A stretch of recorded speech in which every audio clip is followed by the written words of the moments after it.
औज़ुबिल्लाहिमिनश्शैतानिर्रजीम बिस्मिल्लाहिर्रहमानिर्रहीम। फरमाया वक़द ख़लक़कुम अतवारा, हालांकि इसने तुम्हें तरह तरह की यानी मुख्तलिफ शिक्ल व सूरत और रंग व नस्ल के पैदा फरमाया। फरमाया उस खालिक करीम ने किस तरह दर्जा ब दर्जा मुख्तलिफ मराहिल और मुख्तलिफ अंदाज में पैदा फरमाया अपनी तख्लीक को।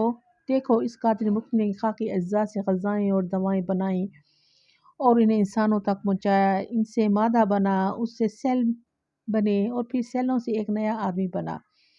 कितने दर्जे हैं, कहाँ से चला और कहाँ पहुँचा। कहीं सब्ज़ा बना, किसी जानवर की खुराक बना, इसका दूध गोश्त किसी इंसान तक पहुँचा। किस तरह से तुम्हारे खाकी ज़र्रात दर्जा ब दर्जा चल कर तुम्हारे वालिद के वजूद तक पहुँचे, फिर इसमें अलग ठहराए गए, फिर वालिद की शक्ल में पहुँचे, फिर किस तरह से इंसान बनकर तुम दुनिया में भी आए।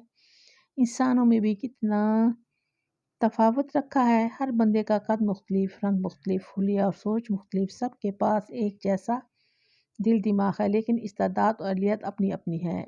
एक जैसी आँखें हैं लेकिन बिनाई मुख्तलिफ है। एक जैसी ज़बान है, अंदाज़ कलाम मुख्तलिफ है। सुबहान अल्लाह।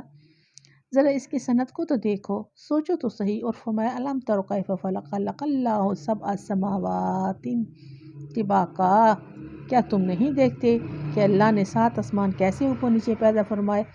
फरमाया क्या तुम गौर नहीं करते, अल्लाह करीम ने किस तरह आसमानों को 7 दर्जों में तकसीम करके निज़ाम कायनात की आबादी का सबब बनाया है। ज़मीन पर तुम्हारा निज़ाम यूं ही नहीं चल रहा बल्कि सारे का सारा आलम पहला से चलाया जा रहा है और उसके हर ज़र्रे के लिए फ़ैसले वहाँ से आ रहे हैं।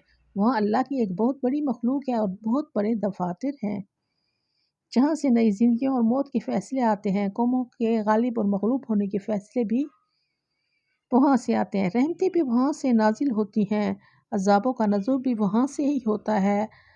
अल्लाह करीम ने 7 आसमानों की एक वसी कायनात ऊपर बसा दी जिसके मुकाबले में कुरान अर्ज़ की तो कोई हैसियत ही नहीं। इससे तो करोड़ों गुना ज़्यादा करे फ़ज़ा में मौजूद हैं, लेकिन इस कादिर मुतलक ने हर करे की तवज्जो ज़मीन की तरफ मबज़ूल कर दी, हत्ता कि आसमान भी इसकी तरफ मुतवज्जो रहते हैं। वजअलल क़मरा फ़ीहिन्ना नूरन वजअलल शम्सा सिराजा, और उनमें चाँद को नूर रोशनी बना दिया, सूरज को चिराग रोशनी बांटने वाला बनाया।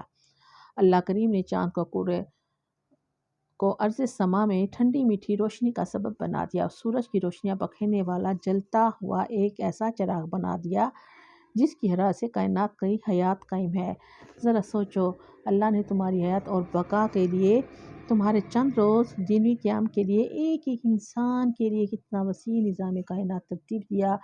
इससे मुनज़्ज़म व मुतहर्रिक फरमाया, कितने ज़राइब बनाए, ज़मीन में कितनी तब्दीलियाँ आती हैं। खाकी ज़र्रा से ग़ज़ा बनती है, बाप के सलब का मादा बनता है, फिर एक जरसों में से इंसान बनना शुरू होता है, फिर कहाँ कहाँ से इसके सेल उस तक पहुँचते हैं, हत्ता कि इंसान दुनिया में आता है। दुनिया में अरबों इंसान हैं जो सारे ही अल्लाह करीम की सनत का नमूना है। हर एक की सोच फिक्री इस्तेदाद तक जुदागाना है। इस सारे निज़ाम को चलाने के लिए आसमानों का एक वसी निज़ाम बना दिया, सूरज को ज़िंदगी की हरारतों का सबब बनाकर इस सारे निज़ाम की जान बना दिया, जबकि चाँद को ठंडी मीठी रोशनी बखेरने पर लगा दिया। फरमाया वल्लाहु अंबतकुम मिनल अर्ज़ि नब्बाता, और अल्लाह ही ने तुमको ज़मीन से पैदा फरमाया।